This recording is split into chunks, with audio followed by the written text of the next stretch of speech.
ఆయన నీ మధ్యలో ఉండి నీకు ఇప్పుడు సహాయం చేయడానికి సిద్ధంగా ఉన్నాడు. 2025 కాదు, 2026 కాదు, ఆయన వచ్చే వరకు, నువ్వు వెళ్ళే వరకు. ఆయన రావన్నా రావాలి, నువ్వు పోవన్నా పోవాలి. అంతే కదండి. పోవడం అంటే ఏంటి? పోవడం అంటే చర్చి నుంచి పోవడం కాదు.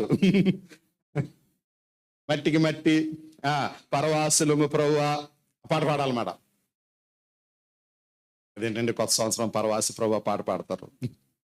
కొత్త సంవత్సరం ఏంటి, పాత సంవత్సరం ఏంటి?